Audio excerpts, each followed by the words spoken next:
Bienvenue sur FreeCAD version 1.0 sur Artix Linux. Une version 1.0 est une étape importante dans la vie d'un logiciel. Ça veut dire que le logiciel est réputé stable, relativement stable. Il y a bien sûr encore des points à améliorer, mais ça veut aussi dire qu'un immense travail a été fait en amont. Cette nouvelle version est disponible sur la page de www.freecad.org et vous cliquez sur le bouton télécharger maintenant. Vous avez les versions pour Windows, Mac, Linux, en version installable, en version portable pour Windows, et moi j'utilise aujourd'hui la version AppImage pour Linux. Sur la page du wiki de freecad.org, je vous mettrai le lien en dessous de la vidéo, on nous présente les dernières fonctionnalités qui ont été ajoutées à FreeCAD et nous allons en voir certaines, voire la plupart. Pour avoir les réglages par défaut de FreeCAD, j'ai cliqué sur Édition, Préférences et ensuite sur le bouton Réinitialiser. Là, je peux réinitialiser les dernières modifications au cas où je ne sais plus ce que j'ai fait. Mais ici, j'ai cliqué sur Tout réinitialiser et j'ai validé. Ensuite, je redémarrais FreeCAD et je suis tombé sur cette page. Alors sur cette page, on choisit sa langue, le système d'unité, le style de navigation. Alors pour moi c'est gesture, vous mettez votre curseur là-dessus, vous avez le mode d'emploi de votre style de navigation et vous avez aussi un menu déroulant dans lequel vous pourrez opter plus tard pour votre style de navigation. Bien sûr les thèmes, classique, clair ou sombre, on va rester dans le classique pour aujourd'hui. Et enfin, vous pouvez valider. L'onglet Start nous propose différents ateliers, mais nous propose aussi des exemples, comme celui-ci. Et la nouveauté qui est vraiment pratique, je trouve, c'est que pour pivoter sur un endroit, je veux voir cette dent de près, je clique et je pivote. Attendez, je vais me mettre là. Vous voyez, il y a un point qui se met. Ça marche encore mieux sur une face. Je vais à l'intérieur du godet, je clique. Vous voyez le point rouge ? Et donc, il n'y a plus besoin de passer par le clic du milieu pivoté, comme je l'expliquais. Vous cliquez, vous restez dessus et vous pivotez. Un clic maintenu, tout simplement. Et votre centre de rotation se mettra à l'endroit où vous avez cliqué. C'est vraiment très pratique. À tout moment, il est possible de rendre transparent un objet pour voir ce qui se passe à l'intérieur. Par exemple, je sélectionne ce tube, clic droit. Activer, désactiver la transparence. Le raccourci clavier c'est V et T. Donc je clique, voilà, je peux voir ce qui se passe là-dedans, je peux le laisser comme ça, je peux continuer de travailler. Et à la fin, si je veux le rendre opaque, activer, désactiver, voilà. Pratique. Avez-vous remarqué ce petit pied à coulisses? C'est le nouvel outil de mesure qui nous rendra de fiers services, j'en suis convaincu. Rien n'est sélectionné, donc je peux choisir ici mesure, distance, angle, etc. Je le laisse sur auto, tout simplement.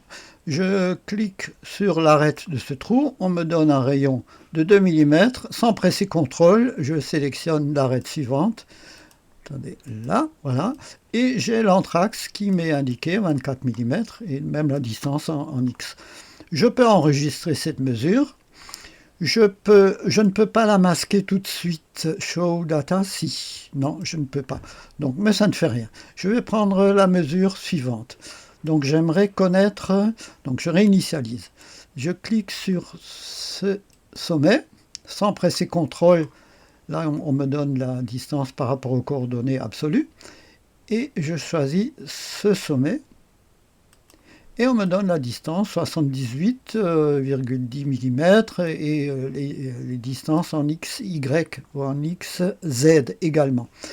Donc je sauvegarde, je ferme, et j'ai mes distances, mes mesures qui sont ici, dans un dossier. Très pratique, et pour mieux y voir, je peux masquer, par exemple, ma première mesure, ce qui me permet de mieux comprendre ce qui est marqué pour la distance 0,1. Je peux aussi, vous avez vu, on a un petit œil, on regarde chaque élément ici. On n'a plus besoin de presser barre d'espacement. Les nouveaux utilisateurs apprécieront beaucoup parce que cet œil se retrouve dans d'autres logiciels comme Inkscape et GIMP. Donc on peut très, très facilement masquer ce qu'on veut. Donc à tout moment de mon travail, je peux rappeler mes mesures pour dire ah oui, oui, oui, c'était 78, c'était 24 et ainsi de suite. Très pratique, franchement, c'est une nouveauté qui est appréciable. Autre nouveauté de la version 1.0, sinon la nouveauté, ouais, c'est qu'il est maintenant possible d'attacher ou d'appliquer une esquisse, un sketch, sur une face. À cause du problème de renommage topologique, avant c'était très risqué, comme je le montrais dans cette vidéo. Alors on va faire un petit test. Je suis dans Part Design, je crée un nouveau document, je crée un body, un corps, une esquisse vue de dessus. Je fais à peu près ce que j'avais fait à l'époque. En mode polyligne, je trace une forme. Voilà, c'était à peu près ça. Je la ferme, clic droit, je sors. Voilà, j'ai à peu près ça. J'en crée une protrusion. Voilà. Et à l'époque, j'avais tracé directement, appliquer une esquisse sur cette face. C'est ce qu'on va faire. Voilà. Je vais détecter grâce à cet outil cette arête, celle-ci. Voilà, je crée une géométrie externe et je vais tracer là-dessus, je vais tracer un triangle. Voilà, je ne le vois pas bien quand je le trace, mais je vous l'expliquerai tout à l'heure comment on peut corriger. Donc je ferme, et cette esquisse, je peux en créer une protrusion. Voilà, je pousse le bouchon, je fais de même ici. Voilà, je sélectionne une géométrie externe, je vais créer un cercle que j'attache là-dessus, voilà, je ferme, et je crée une cavité. Voilà. Alors, ce qui se passait la dernière fois, dans la vidéo que je vous ai citée, c'est que quand on modifie le sketch, le premier, eh bien, tout le reste va aller se balader dans la nature. Alors, on va essayer. Alors, au départ, j'avais utilisé la fonction qui est celle-ci. C'est regroupé maintenant. Voilà. J'avais fait ça. Ça, j'ai fermé et c'était toujours bon. Bon, ok, on refait. Et ensuite, j'ai créé une encoche ici. Donc, on va faire de même. Je trace un cercle. Voilà.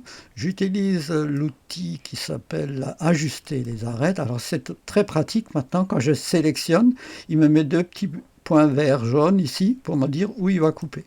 Bien, ici. Voilà. Donc, j'ai mon encoche qui est créée. Je ferme. C'est toujours bon, hein, c'est toujours bon. Alors on va pousser le bouchon, on va créer une protrusion ici, voilà. Et maintenant on va encore pousser le bouchon, on va carrément tracer, on va tronquer cette petite pointe ici, on va dessiner un trait.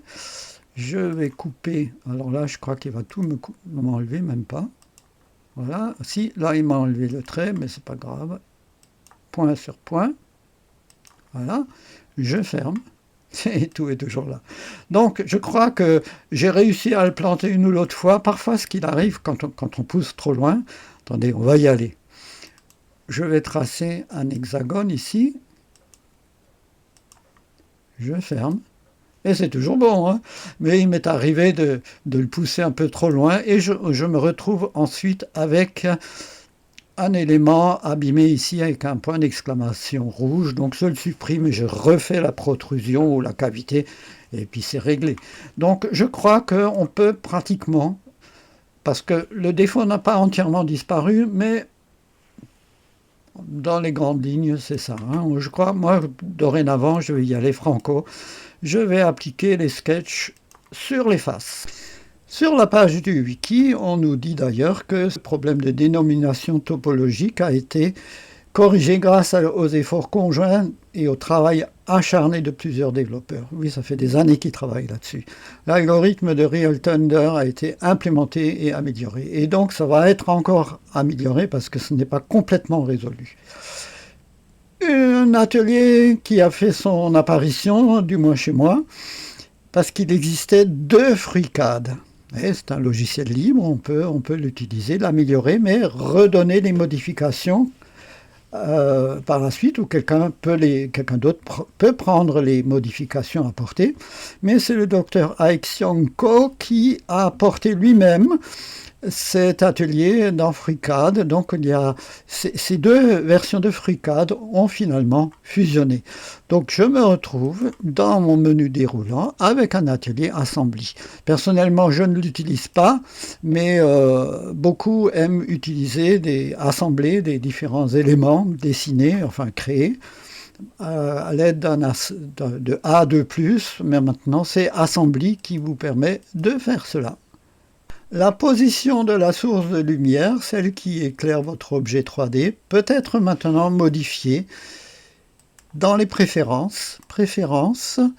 Vous allez dans Affichage et vous avez source de lumière. Vous voyez, ça c'est l'objet et ça c'est comme dans Blender, vous avez la source lumineuse. Donc la lumière vient du dessus. Moi je la modifie un petit peu comme ça. J'applique. Je peux mettre ça de côté. Vous voyez, mes étagères sont éclairées du dessus maintenant, alors qu'avant, elles étaient plutôt éclairées de face. Donc, souvent, ça peut être bien pour mettre en valeur l'une ou l'autre scène, vous voyez, ici, pour que ce soit plus photogénique. Donc, je peux modifier ça dans les préférences. Et réinitialiser, regardez, réinitialiser, source de lumière, appliquée, et je me retrouve au réglage de base. Ce que je vais vous montrer maintenant est tout à fait subjectif. Ce sont mes préférences à moi. Voilà. Alors, on a maintenant des menus déroulants, on n'a plus des onglets. Et on va régler FreeCAD ensemble après l'avoir réinitialisé. Donc je me retrouve ici. Je peux choisir le thème classique ou le thème sombre. Voilà, beaucoup aimeront. C'est vrai, ça repose les yeux, mais ça prend un certain temps, vous voyez, ça travaille. Voilà, le thème sombre. Je vais retourner au FreeCAD classique. Voilà. Et j'aimerais vous montrer quelques petites choses. Alors les icônes, selon la taille de votre écran, vous pouvez les agrandir ou les réduire. Voilà, ici je les agrandis un petit peu, c'est mieux. Ensuite, document sélection, je crois qu'il n'y a rien. Vue rapport. Moi, je n'aime pas que cette fenêtre invasive. Elle se met maintenant ici, les rapports d'erreur, c'est moins gênant. Mais moi, je décoche afficher la vue de rapport en cas d'erreur, parce que ça affiche de toute façon dans la barre d'état en bas. Donc moi, je décoche, personnellement, oui. Dans Affichage, vue 3D, donc on a le système de coordonnées, c'est ce qui se met là en bas, les petites flèches. Attendez, je ferme cela, j'ouvre un nouveau document, on le verra mieux, édition préférences, préférences, vue 3D. Donc les coordonnées, c'est tout petit, c'est tout petit. Moi, je les agrandis ici à 30%. Hein.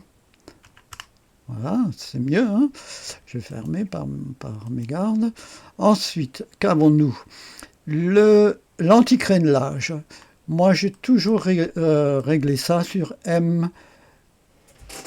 MSAA 8 fois.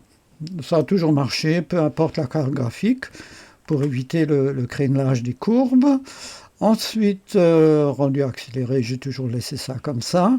Source de lumière, ça on vient de le voir. La navigation, alors le cube aussi, il est tout petit ici, donc on ne se gêne pas. Moi, je le mets à 200, et comme ça, je le vois mieux, et vous aussi, appliquez. Voilà, c'est mieux, et ça ne gêne pas du tout pour dessiner. Donc ici, gesture, ça, on l'a vu, on ne bouge rien, les couleurs non plus, avancer non plus.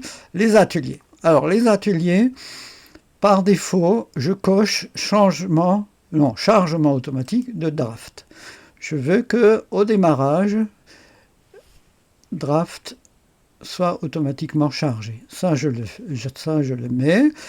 Je peux donc définir l'atelier par design, par exemple, au démarrage. Et la sélection des ateliers, pour moi, c'est toujours une liste déroulante. Mais vous pouvez choisir une barre d'onglets. Vous aurez alors une barre qui va s'ajouter ici avec les différents ateliers. Quand vous avez un grand moniteur, oui, pourquoi pas. Moi, j'aime pas trop, mais bon, sachez qu'on peut le faire. Afficher les icônes seules, le texte, on peut même la mettre verticale. Donc, je vous laisse vous amuser avec ça. Sketcher. Alors, dans Sketcher, il y a un réglage très important dans l'apparence. La création des lignes. Parfois, il arrive, surtout, mais je crois que c'est surtout à la première ouverture, que lorsque l'on crée une ligne, le gris il est trop clair, donc on ne le voit pas sur une forme grise déjà. Donc choisissez, si ce n'est pas le cas, un gris moyen comme ici. Voilà. Donc ça, il faut y penser. Et ben, je crois que c'est tout, appliqué, et on ferme, et là, on peut y aller. Et on va y aller, on va aller directement dans l'atelier Sketcher. Je crée une nouvelle esquisse dans le plan XY. Je me retrouve avec des icônes qui sont toutes sur une ligne. Donc ce que je fais d'habitude, je prends cette partie, je la mets là. Vous voyez, vous avez une petite rose des vents. Celle-ci, je la mets ensuite derrière. Oui, je commence par le point. Ensuite, ça, je peux le laisser ici. Ça, je le laisse à gauche parce que je les utilise beaucoup. Et celle-ci, je peux gentiment les glisser vers la gauche. Voilà. Alors, avez-vous remarqué, beaucoup d'icônes ont été regroupées. Comme ici, les contraintes de dimension, les contraintes horizontales, verticales. On a aussi les créer un congé, créer un chanfrein qui sont regroupés et aussi ici les ajuster une arête, diviser une arête, prolonger une arête. Donc ça évite d'avoir trop d'icônes ici et pareillement ici on en a aussi. Donc je vais commencer par tracer quelque chose. Je vais tracer un cercle. Alors regardez bien. Avant je cliquais gauche et je donnais la dimension par la suite. Ici, tout de suite, on me propose la dimension, c'est surligné, je marque 50, je passe Enter. Voilà, mon cercle, il est fini. Hein. Voilà, c'est très bien. Si je veux, attendez, on va tracer un rectangle. Voilà, là, c'est pareil. Je vais tracer 50 mm, je presse Enter et automatiquement, la suite est surlignée. Et là, je vais mettre 30. Voilà, très bien. Hein. Donc ça, c'est vraiment une amélioration pratique. Tellement pratique, on ne s'en rend même pas compte. On l'adopte sans peine, hein, vraiment sans peine. Les nouvelles contraintes horizontales, verticales sont très pratiques. Alors, on va dessiner un triangle un peu de travers. Voilà. Je veux mettre cette ligne à la verticale, si je presse V, ça ira. Mais si je clique sur cette icône, sans rien du tout, ça ira aussi. Ici, comme on est déjà près de l'horizontalité, je sélectionne, je reclique sur la même icône et c'est bon. Voyez ? Pour les coïncidences, c'est pareil, je sélectionne ces deux sommets. Je clique sur l'icône que voici et les deux sommets sont coïncidents ici. D'ailleurs, on devrait retrouver ça, cette contrainte, ici. Voyez ? Donc ça, c'est bien pratique. On s'y fait vraiment très très vite à ça. Hein. Que dire d'autre ? Oui, il y a maintenant des options pour la sélection. Si vous voulez sélectionner uniquement des sommets, vous cochez, et là, parce que parfois quand on a beaucoup de choses, c'est difficile. Là, il n'y a plus question de se louper.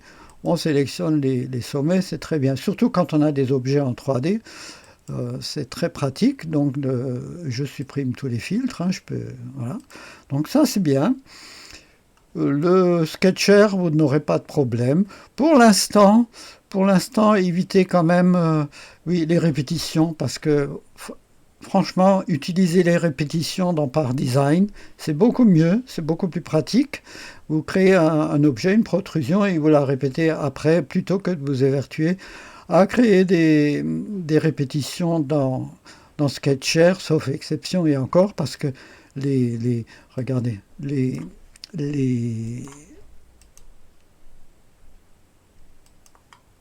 copies, c'est un peu bizarre, donc je reviens en arrière. Et puis en plus, les copies ne sont pas contraintes. Donc laissez tomber ça, laissez tomber aussi pour l'instant, hein, ça va être amélioré sans doute, la rotation transformation polaire. Oui, bon, bah, vous avez la fonction par design. Par exemple, la mise à l'échelle, vous en avez une dans Draft. Parce que là non plus, vous n'aurez pas, votre sketch mis à l'échelle n'aura plus des contraintes. Une chose qui peut être intéressante, c'est ça. Bon, je pense, hein, ça peut être intéressant. Voilà, j'ai créé ça. Voilà, je suis vertical, horizontal. Et je peux, par exemple, sélectionner ça et cliquer sur cette icône qui s'appelle décaler la géométrie. Donc là, je peux avoir ça. Attendez, je vais élargir ici. Je vais utiliser l'intersection et donc j'ai un angle droit ici. Ça peut être pas mal dans certains cas. Oui, ça je vais bien le retenir. Je vais passer ça. C'est la nouvelle icône pour les géométries. Donc on peut éventuellement utiliser cette fonction décaler la géométrie. Bien sûr, celle-ci, on l'a déjà vue dans mes précédentes vidéos. Supprimer l'alignement des axes. Celle-ci, elle vaut son pesant de cacahuètes et je la recommande. Voilà, on peut basculer ce qu'on a créé. Hein. Voilà, ici, on peut donc après redéfinir certaines contraintes, mais c'est vraiment pratique. On garde, vous voyez, on a gardé le rectangle, on a gardé le triangle. Voilà, on a donc fait un tour d'horizon de cette nouvelle version de FreeCAD que vous saurez adopter, j'en suis persuadé. Vous verrez d'autres points ici, parce qu'on n'a pas vu l'atelier BIM. Les ateliers qui ont changé de nom, j'ai oublié, c'est l'atelier CAM. Ceux qui font de la CNC reconnaîtront là l'atelier PATH d'avant, PATH, qui s'appelle maintenant CAM. BIM, c'est l'atelier Arch qui existait avant sous ce nom, donc il prend longtemps à charger, et puis il y a tout un processus quand on veut le mettre en route. C'est du lourd maintenant. Hein. Et voilà, robot qui s'est ajouté. J'en oublie peut-être, mais on les verra au fur et à mesure des vidéos. Mais moi, je l'ai adopté, cette nouvelle version. Au début, c'est comme souvent, hein, quand on a ses habitudes, on râle, on dit ouais, c'était toujours mieux avant, etc. En fait, non, c'était différent. Mais les nouveautés apportées, franchement, nous faciliteront la vie et permettront de garder quand même certaines habitudes comme les raccourcis clavier, C, V, H dans Sketcher, etc. Non, c'est vraiment un grand pas en avant. Elle mérite bien sa version 1.0 et j'espère que dans les mois qui suivent, nous pourrons encore nous régaler avec cette nouvelle version qui s'améliorera, j'en suis certain. Je vous remercie de m'avoir suivi et je vous dis à bientôt pour d'autres vidéos. Bienvenue sur FreeCAD version 1.0 sur Artix Linux.